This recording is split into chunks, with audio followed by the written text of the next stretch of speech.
Let's discuss the prophecy of Muhammad Sallallahu Alaihi Wasallam in the Jewish and the Christian scriptures.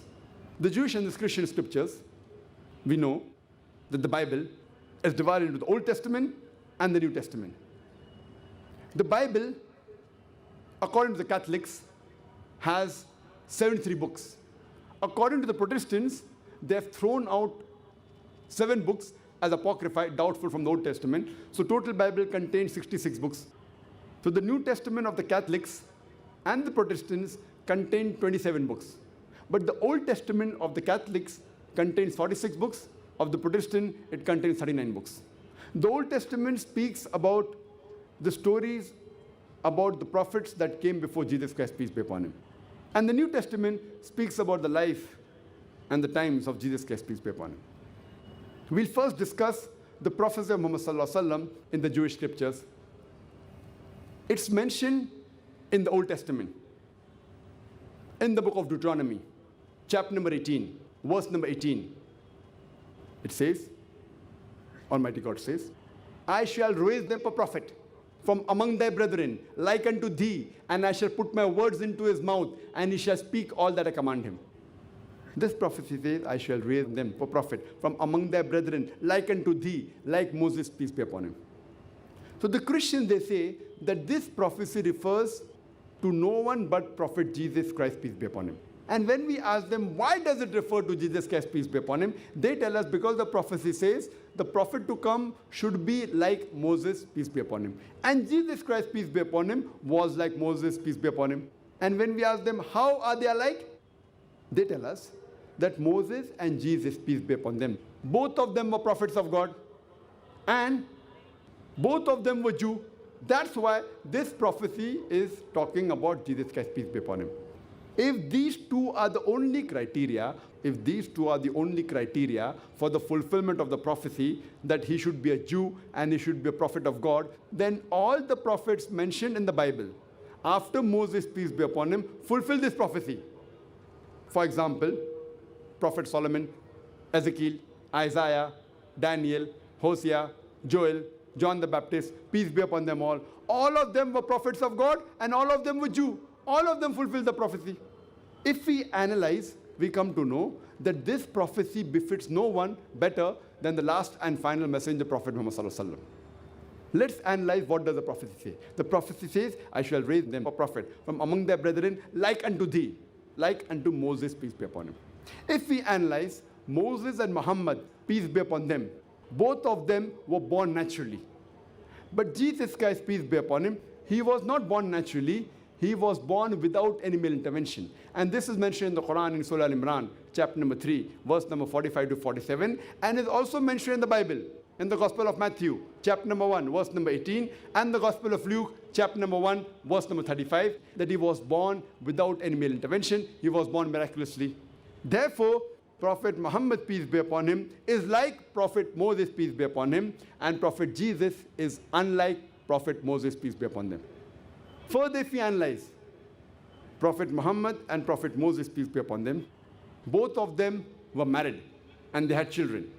But according to the Bible, Jesus Christ, peace be upon him, he was not married and he had no children.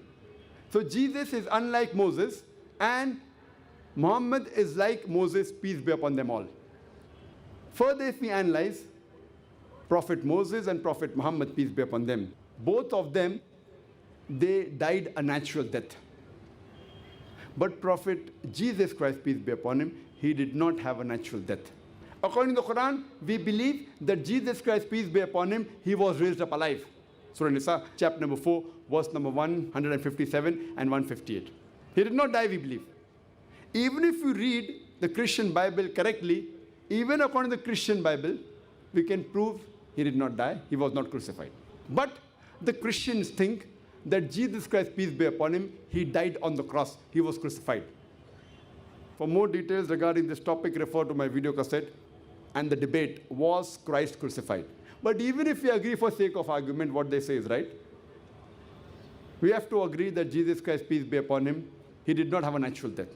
According to the Christian reading of the Bible, which is not correct, they believe he died on the cross, it was not a natural death. We believe he was raised up alive. Both ways we agree, he did not have a natural death. Therefore, Jesus Christ, peace be upon him, is not like Moses, peace be upon him, and Prophet Muhammad, peace be upon him, is like Moses, peace be upon him. Further, if we analyze, Prophet Moses and Prophet Muhammad, peace be upon them, both of them brought new laws. But according to the Bible, Jesus Christ, peace be upon him, did not get a new law. It's mentioned in the Gospel of Matthew, chapter number 5, verse number 17 and 18. Jesus Christ, peace be upon him, says, "Think not that I have come to destroy the law of the prophets. I have come not to destroy, but to fulfill."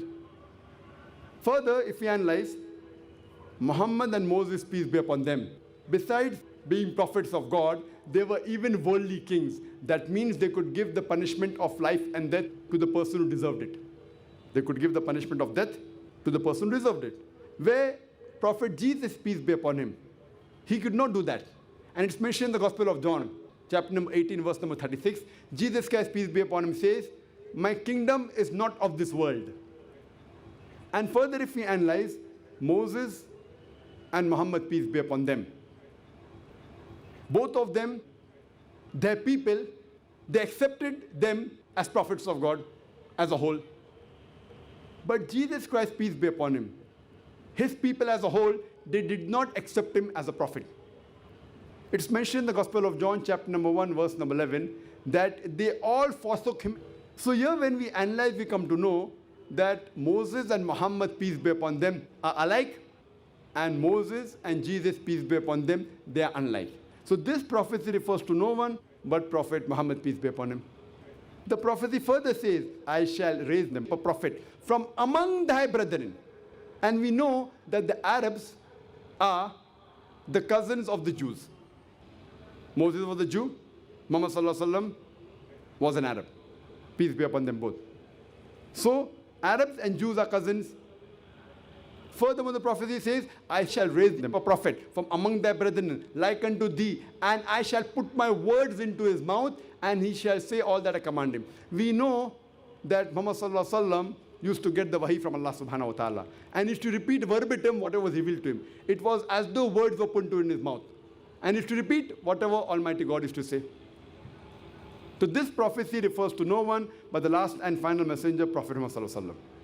The next verse further says, in the book of Deuteronomy, chapter number 18, verse number 19, it says that if you hearken not unto my words, I will require of thee, or I will take revenge. That means all those who do not hearken unto the words of this messenger to come, Prophet Muhammad sallallahu alaihi wasallam, Almighty God will take revenge. It's further mentioned in the book of Isaiah, chapter number 29, verse number 12. It says that the book shall be given to him who is not learned. The book shall be given to a prophet who is not learned. And when it is said, "Read this, I pray thee," he will say, "I am not learned."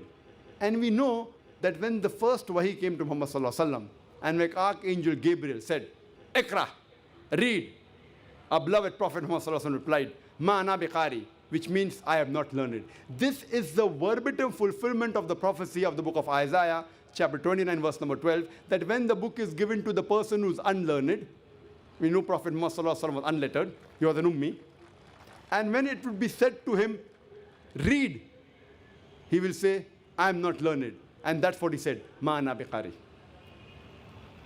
Prophet Muhammad, peace be upon him, is also mentioned by name in the Old Testament. It's mentioned in the Song of Solomon, chapter number 5, verse number 16. It says in Hebrew, "Hikkum mumtakim vikulli Muhammadim zaydudi zairai baina Jerusalem," which means his mouth is more sweet. He's altogether lovely.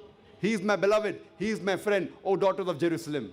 They have translated Muhammadim as altogether lovely.